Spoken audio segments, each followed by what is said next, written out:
Right, so episode 6 of Welcome to Derry. Whoa, this is one of those episodes. It's kind of like a middle of the season filler, or just before you get to the craziness that's about to happen. The episode 6, I think there's 8 episodes altogether, so we've got 2 more after this. And they ended this on such a I was like proper oh no, here we go, here we go, here we go. And then they ended it, and you're like, oh. But wow, so generally this episode, not as much crazy stuff happens in this one. It is generally quite, as I said, like a generic little filling in the bits before the calm before the storm almost. So we've got we open up and it's kind of like from 1935, and you see that a nurse, which we looked like her, and I wasn't sure if it was her at first because they've obviously de-aged her, but it's old Mrs. Kirsch. She's like a nurse in the Juniper Hills, and she takes this young girl down into the basement because the girl said she's seen the clown. And you think, oh, she's just trying to show that there is no clown, trying to sort of help her out about fear. Takes her down into the basement, into the boiler room thing, and then you see this balloon float past. And they do a really clever scene where the balloon sort of goes past the doorway, and then you see his hand come out and grab the balloon. And it's Pennywise, and he comes in, he sort of does ooh, and he walks up to, and then it ends, and you get to see the funny little title sequence and all that, which I really like that song. And then you go to sort of like present day, and our little losers club are arguing amongst themselves now because you've got this is where I can never remember the name. She's got Lily, who's kind of like, she says, I found this, and she's showing the dagger, glass dagger thing that she found in the sewage. It glowed when when Pennywise came near, but he couldn't cross over. He sort of looked at it, got scared of it, and ran away. But she's having like a Gollum moment. She's very obsessed with it. She won't let anyone else touch it. She has to be the one that holds it. She won't let anyone else touch it. So I'm wondering if it does have a bit of that my precious sort of thing about it, where it makes you want to hold on and not let go, or is it her fear of being confronted with it, and then it's like this is her safety, so she doesn't want to let it go, but she wouldn't even let them touch it. Even when they touch it, she kind of moved it away from them. So I thought it was a bit strange. Are we gonna have a sank again, very Gollum-esque, very like the Lord of the Rings ring? I don't know. It's a strange one, that one. So it was that. But then the young black girl whose name I always forget. She's angry because she's like, oh, it was your idea to go into the sewers. It's just rubbish. It's all gone to hell, and it's all your fault. And she's proper having this little argument with them and that. So and they kind of go their separate ways, and you're like, no, because it's very reminiscent of if you see the first chapter 1, where they argue and they kind of split away from each other, and it's like Pennywise is trying to do that to get to them, is his way of trying to get to them. So that was very interesting how they've sort of gone down the same route with that these kids have now split up a little bit. Now you've got the rest of the kids, the 3 sort of kids are still on the same page. So it's Will, funny little guy, I like to call it funny little guy, and Marge are all kind of on the same page still. And they're like, we need to get them back together. So the rest of the episode is them trying to get the band back together, as it would be. So you're kind of excited about that. So talking of Marge, obviously she's struggling with her injury. She's got the patch on her eye. And there's a really sweet moment because the funny little guy has always had a crush on Marge. We knew that from the second episode in. He's got a crush on her, and he helps her out of the eye. And it's one of the best kid moments ever, because being a young boy myself, a long time ago, I know what it's like when you see something gross but you think it's cool. Because when he takes her eye patch off, it's all gross. She's like, oh no, it's gross, isn't it? He's like, no, it's brilliant. He's just, I think it's great. And that's such a young boy thing, that we think something really disgusting and gross is actually great. I love that. It was because I love his character. I really, really hope nothing happens to him, because he's such a nice character. He's got that youthful, happy energy about him. He's so good, that guy. And he gets his own more stuff later on in the show as well, which I thought was fantastic. So we've got, I forgot to mention that Will, obviously, had a go at by his dad earlier on, and his dad says to him, you are not allowed to go back to town, you're going to stay here. And he has a go at him, and the kid's like, no, I want to stand up and do what I want to be like you and actually stand up and fight for what I believe in and fight to protect my friends and that. And then him and his dad have a little bit of to and fro about it, you're nothing like me, he says to him. They have a little to and fro, and then ultimately he says Will says something that's really harsh about, if I was like you, I'd let my friends die. Obviously his friend died in the last episode when you shot him, and of course Will's dad, just Major Hannon, just snaps and does his kid. And it's a horrible scene. You hate when things like this happen. But like, as a parent myself, there are points when you're like, oh, you reach a breaking point. I mean, I've never done that, but you still, you know what I mean? You reach that, and you either say something or you react in a way you don't normally react. It's kind of, that's the moment where it's sort of all that grief from losing his friend, it all got to him and he reacted, and it's a silly thing. As soon as he'd done it, he realised what he'd done, and he tried to apologise to the son's like, no, and he goes away. And the mum's obviously looking at him like, this ain't right, this ain't right. And he says, like, it's not me, this isn't me. And the kid says something really key as well. The kid says, look, this is affecting you, it's getting to your head too, like, meaning the town. Because also we know that what Pennywise does is somehow pollutes the town and makes them go a little bit crazy. And we see a lot of this has been slowly happening as the show's gone on. And this episode in particular, they highlight that when you see all the sort of people walking around with the guns, because obviously they're still trying to find the missing, the projectionist who they think killed the kids in the cinema. They're still trying to find him because he's gone missing. The posters are up everywhere. And now you can see they're sort of forming like a little vigilante group. They're all sort of walking around with guns and handing out leaflets. And you can feel that tension. And it's that we need to blame someone. So it's that tension there for that. And that I do love stuff like this. I love how they sort of slowly, it's manipulating that town. It's how it's building on this like fear, because fear is the best manipulator of anything. Like if you can get people afraid of something, they can generally do whatever you want them to do. If you can get them to believe that fear is coming from, it's that whole like, you want to stop the fear, so you start to get angry. It's that from Star Wars, isn't it? Fear that turns to hate, hate leads to suffering. It's that. And it's true. There's nothing more true. Like fear does lead to hate. Like something you're scared, you end up hating. It's bizarre. Like if you don't like spiders, you end up hating spiders. You're scared of them, but you end up hating them. Weird.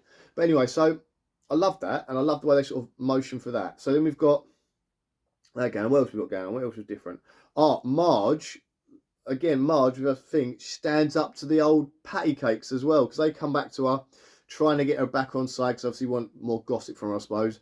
And like, come on, come sit with us. And she's like, no. And she refers to the people she sits on the table as freaks.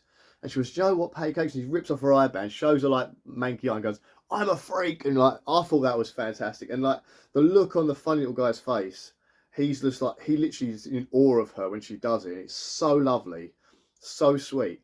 And it's like, she sits down, she feels proud of herself because she's done the thing. Because let's be honest, a lot of people like in the internet world, like when they're talking about this show, had so much hate for Marge because of the way she was acting.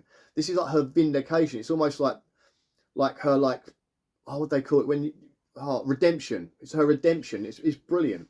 So then there's that. So now we've got also Dick's back. Dick came back, walks into the black spot, and he's just like, I need a drink. And he's like, they give him like alcohol, and he's seeing things. He's seeing dead people. So it turns out, he explains later on when he has a conversation with Major Hanley. He explains, look, I went down that tunnel, and that thing got in my head, and it opened up the box. And basically, what Dick's been doing is he used to see dead people, much the same way as Danny does in The Shining. He saw dead people, and to block them out and get rid of them, he created a box in his mind. This is what his nan taught him. Create a box in his mind and puts everything in that, all the dead things and the ability to see the dead things in the box, shut the box. Pennywise has opened that box, laughing while he did it apparently, and let all that power out to see dead people. And now everywhere Dick looks, he's seeing the dead people. I'm surprised you can't just lock them back up again, but he keeps seeing it. You keep seeing, like when Major Hanlon's in the room with him, he sees just next to Major Hanlon a soul that's all burnt up. So it must from that crash Major Hanlon had like a few years back. That's why he's got the scar. So like you see this guy's got half his face, he's all messed up. And then Major Hanlon, he's a bit, like as a guy that you kind of like, he's kind of heroic and you kind of root for him. This episode, you see that sort of darker side of him where he sits down with Dick and says, well, do you think you could use that power and the dead people to find and get it? And he's like, and Dick's like, have you not heard what I've just said? Like, this is horrible. Like, seeing these dead people, the things that dead people tell you, the voices, it's horrible. And now you're asking me to like, talk to, because he said when I talk to them they just don't stop talking, they continuously come at me, so he's just not talking to them, he's ignoring them. And like they said, well no, because they might know how to get Pennywise. And it's just that really soured me to him, because it's like the guy's just told you it's horrible what he's got to do, and they're like, well yeah, just do it again, we can just get rid of it after. And it's just, I thought that was really nasty. I really didn't like that at all. So it has tarnished that character a little bit. So then Lily's obviously upset about what's going on. She's in school and she goes to open her desk, and Pennywise obviously does one of his little mind tricks on her, and her dead pickle jar sliced up dad's in the desk. He's like, ugh, and talks to her. And he says a line from the original Pennywise, you'll die if you try, which comes, I can't remember if it's in the newer ones, but I know it's in the old one because in the Tim Curry because like he's like, you'll die if you'll try, you'll die if you'll try, and it's that, and that's what the slimy pickled chopped up dad was saying in the thing. You'll die if you try, and I don't know if that was a callback to the original mini-series we had back in the 90s. So I like that. I think that is what that was. So that was a good little thing there. But obviously she freaks out in class, shuts the lid, and the teacher's like, no, would you just sit down and like get on with your work sort of thing? She's like, no, she just walks out the lesson. She goes to see Mrs. Kirsch. Obviously, she's the adult that she kind of trusts more than anyone, one she can actually talk to. So she goes to see Mrs. Kirsch. She walks into her house. She's walking around. And there's another clever bit where the neighbour next door is in the garden and he's got that Pennywise smile when it's like, oh, here we go. So she goes into Mrs. Kirsch. She goes up the stairs, finds some other photos. She's going for the photos. And then she sees this man in there. Now, we know from watching chapter 2, that man is kind of where Pennywise got the idea of the clown form from. That's where that concept comes from. So like it's Pennywise the dancing clown, and Mrs. Kirsch comes up the stairs at this point, and Lily says, oh, this is what happened down the sewers and I saw this clown, and she's like, oh, you've seen him? And then Lily's like, what are you talking about? So Mrs. Kirsch is now suddenly, a bit of a change of character for her. She suddenly gets all like, you've seen him, what is he like? That sort of thing. And like Lily's like, what? And then like Mrs. Kirsch explains that like he was her dad. He used to be in a carnival. He was Pennywise the dancing clown in the carnival. And Mrs. Kirsch believes that it is her dad, but her dad is somehow trapped in within it. She doesn't realise that it's just an illusion that that it is putting out. That the Pennywise is part of the illusion of a lure to draw people in. So then you go back to that scene we saw at the beginning. It was in black and white, where Mrs. Kirsch is in the basement of the Juniper Hills with this young child, and she's got the kid behind her, and Pennywise comes forward and like goes up to the little kid. He's like, oh, hey. And then she says like, Papa, and he looks up at Mrs. Kirsch, and he's like, ah, and then he goes, rah, and he chases after him. They go running through the thing, run up some stairs, run to a door. The door opens, like she opens the door, she goes through, but the kid falls over, and then the door slams shut. And then Mrs. Kirsch is trying to open the door and she can't, but she's got like one of these little porthole windows with a sort of wire in them so she can see through the window. And you suddenly see like Pennywise walk up to the window and he just goes woof down and starts like killing the young child. And Mrs. Kirsch can only hold on to her hands underneath the door. And that's a horrific scene. That's horrible. And I was like, oh, it's so sad. And then like, you see the blood come out. You're like, oh, you kind of really upset. It's like, oh, that poor kid just got killed, I think. And Mrs. Kirsch, she's like, oh. And then suddenly, you see the porthole, she's like leaning back, so you see the porthole, and then you just sort of see like, and it's a figure of her dad. And so Mrs. Kirsch, she's like, my dad, and he starts talking to her the thing. And then you go back to the real world, and Mrs. Kirsch is talking to Lily again, and she's like, so I had to do what I had to do. And I was like, and you see a scene where you see her sort of like looking, and a balloon floats past windows. There's this girl tied to a bed. And she said, I had to do what I had to do. And I was like, has she been feeding it? Like, did she feed kids to it? And then I was like, oh, and now you start to speculate very quickly. My brain started going, oh my God. So has she been taking kids from this house, this insane asylum, Juniper Hill, and feeding them to what she believes to be her dad? Is that what's been happening? Because it doesn't mention that. But that's where my brain went when she went, I had to do what I had to do. And I was like, to see my dad. And I was like, she wasn't doing that, was she? And then I thought about, obviously, this is set in 1935. And I believe that's when that Brady Gang massacre happened. So I was like, are we going to see in the next series, when they go back to 1935, are we going to see that? And she's somehow linked with that. That'll be really interesting. That'll be very interesting if they go down that route. So now we've got those sort of things there. So Lily's in there, she panics, and she runs from the house. Like, she runs from the house, and like Miss Kirsch tries to catch her. She uses the Pennywise, anti-Pennywise star crystal thing and slices Mrs. Kirsch in the hand with it.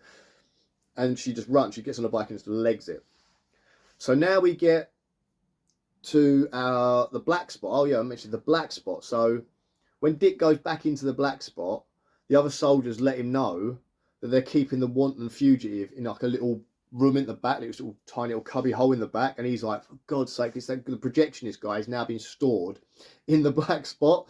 And Dick was just like, for Christ, he's like, I don't need this. Like, now I'm seeing dead people. I've had a run in with this Pennywise thing, and now it's like you're telling me we're harbouring a fugitive in the back. This is not going to end well.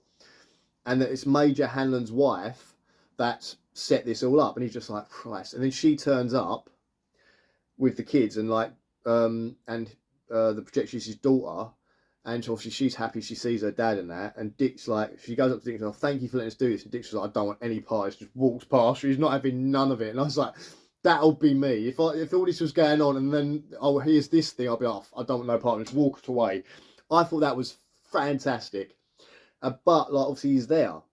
So as soon as I saw him there, I was like, now I know how the fire at the black spot's going to start. When we've seen all the people with their guns getting ready to sort of like trying to hunt him down, we see this sort of vigilante mob starting to form. And now he's at the black spot. I was like, this is how the fire starts. Because if you've read the book, you know there's a fire at the black spot.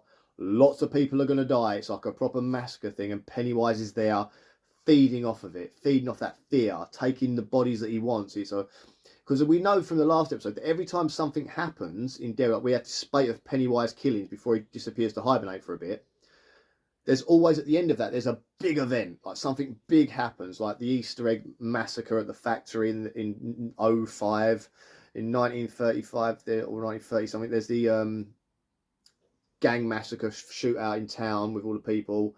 So we know something big happens, and that's the fire at the black spot, which is we're building to in this series. So now, so we know he's in the black spot.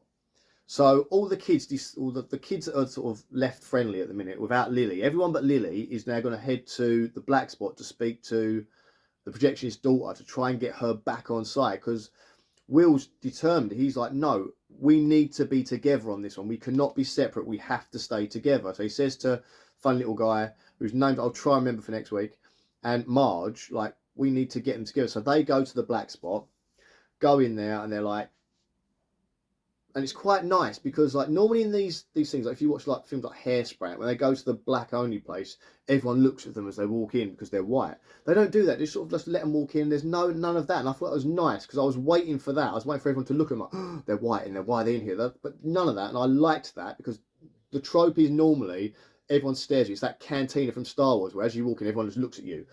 You didn't get that, and I was so happy they didn't go down that route. They just let them go in the bar. So the two kids are in the bar. Will goes to speak to her. She's like, they all go to speak to what's her name, and she doesn't want to know. She doesn't want to be involved. She just wants to stay there with her dad. She doesn't want anything to do with Pennywise. She's not having none of it. So they all walk out, and then Will's like, no, I'm going to go speak to her again. So he goes back to speak to her again, sits down with the dad, and the dad's obviously seen that there's a bit of a connection between the two, like a bit of almost a little budding romance. So he's like, I want to get to know you better. Like, what's your favourite film? Because obviously he's a projectionist. He loves movies. That's the link. And as a dad as well, and I love movies as well, so it's normally something I go to when I'm speaking to like daughter's boyfriends. Like, oh, what films do you like? What TV shows do you like? That's how I can link to them. A lot of dads, if they're into football, are like, what's your favourite football team? Like, I'm not. I love films and stuff like that. So that's where I go to. So I got that, and I thought that was great. And he starts telling me he likes War of the Worlds. And oh, that's a good film, yeah. And he says to him like, if something happens to me, I need to know there's someone like you here to protect my daughter. And I thought that was such a lovely thing to say and such a lovely moment. So then we go back to the outside, and you've got Marge and the funny little guy. They go to get a Coke from the bar, and the barman like puts a little bit of something in it. It was whatever he had in the bottle from behind. It looked like vodka he's put in it. And they both get the glasses up. Oh, I think this Coke's banned. He's like, that's military Coke. Like that's what freedom tastes like. And they're like, okay. And they start drinking the drink, and he's like, freedom tastes weird. So obviously they put a little something in it to lighten them up a little bit. So in the bar, and then the band start playing, only they don't have a drummer. And they can see he's holding the glass. I don't know if it's a musician thing. I always get, that word doesn't seem to work for me. Musician thing, where he spots his hands, and the guitarist obviously looks at the kid with his hand. He's like, that kid can drum, just by the way his hands are.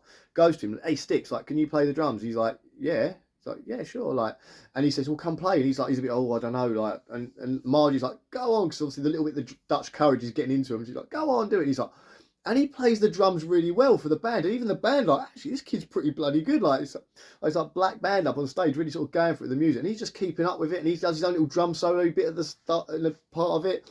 And they're like, wow, he's pretty good, sort of thing. And I thought that was brilliant. So he gets a little musical minute where he's like drumming away, a little band playing. And then they show you outside the bar. And there's two people outside the bar, like a girl and a guy, obviously having a bit of flirty time together, chit chat and that. I like you. And then you see from the distance cars are coming in. Because I forgot to mention earlier on in the bar in town, the sheriff comes in. Bowers, the sheriff, comes in as they're all talking about where they're going to find this black guy. They're going to go search the barrens, the sewers, and that. And you're thinking, if you do that, you're all dead. But they're like, oh yeah. And then he comes in. He says, no, because we've had a bit of a tip off.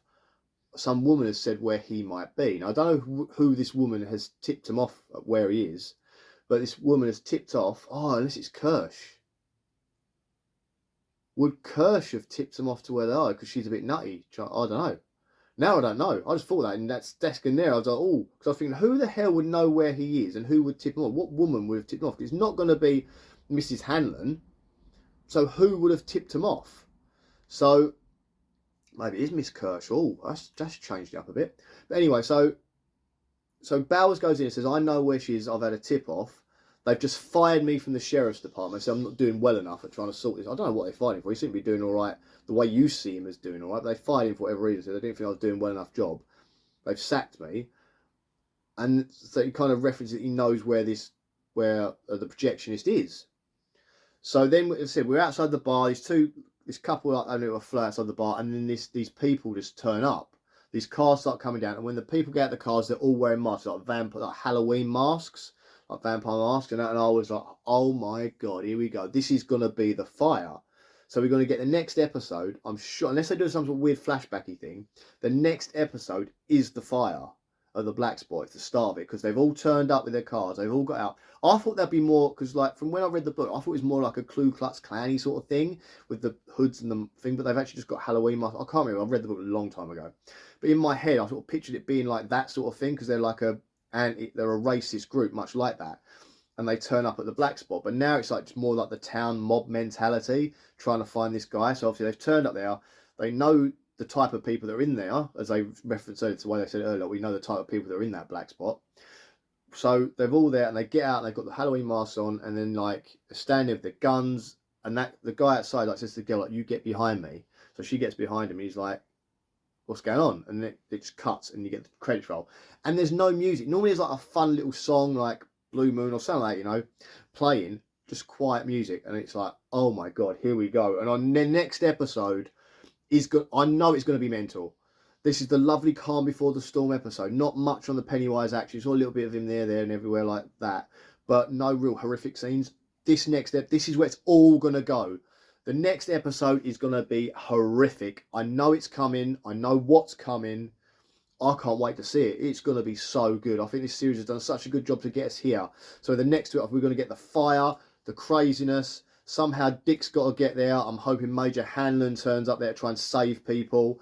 This is going to be crazy. Obviously, the kids are in the bar as well. We know that like little guy Will's in the bar, and so is and you're like, the kids are in that bar. So this is where it's going to go to hell. Now, it's they're either going to give them a warning this time and then come back later and do it, or this is it. Because they're having the party in there. This is exactly how it starts in the book. This is like, there's a party at the black spot. The racists turn up, they barricade all the doors. They go in there, they cause travel, then they set fire to the place and people can't get out. So I was like, oh, if this is it. And as soon as, and I was literally like, come on, here we go, and then cut. And I was like, and just create something. I was like, oh, come on. Like, I was so like, here we go. This is going to be exciting. It's going to be fun. But obviously, in the book, Dick's in that bar. So it's like, where is he going to come from? Is he going to have a vision? Because we saw him having a little vision earlier of him walking through the bar. So I'm wondering if he's going to see something that's going to trigger him, and maybe he'll grab Hanlon and Hanlon's wife, I'm guessing, and they're going to head to that bar. Who knows? But I'm really looking forward to it. I cannot wait to see this. So next week cannot come quick enough for this show. I wish I was like, oh God. I mean, I like when TV shows do this one a week thing. That's the way I was raised. That's the format I was raised on. Whenever I watched a show when I was younger, it would be X-Files, Fresh Prince of Bel-Air, Buffy the Vampire Slayer, whatever you watched. you had to wait the week for it. So you spend the whole week talking to your friends about it. Oh my God, that was so good. I can't wait. What do you think? And as the week went on, you sort of build up your own little theories of what's going to happen next. I like that format. Nowadays, when you've got things like Netflix and they whack Stranger Things on there, it's like episode, and it's like, oh, and you talk about it, and it doesn't drag out. It don't have that lengthy feel. It doesn't drag out enough. Although I did love that Stranger Things first 4 episodes. That was amazing. I can't wait for the next lot to come out. But again, I do like this one, the way that it did it, and all the other shows, like Last of Us did it as well. It's the old-fashioned way of doing it. Don't bring them all out at once. Episode a week, and I like that. But anyway, guys, let me know what you thought of this episode. Did you enjoy it? Do you think it's a great episode? Did you feel like it was a bit of a calm before the storm sort of feeling? Are you excited about next week? Next week, I think is going to be the week where it all goes insane. It's where it's going to get mental and crazy, and I could not wait for it. So let me know what you guys think of it, and share if anyone likes this stuff. That'll be good. And subscribe, because I will be doing next week's episode and the next couple of episodes as well. And I might even at the end do like a little roundup what I thought of the entire show, like a small episode afterwards. So anyway, guys, enjoy yourselves. And if you're gearing up for Christmas, as you can see, obviously we are, I hope you have a Merry Christmas if I don't see you before. I'll probably tell you again next week anyway. Guys, see ya. Bye.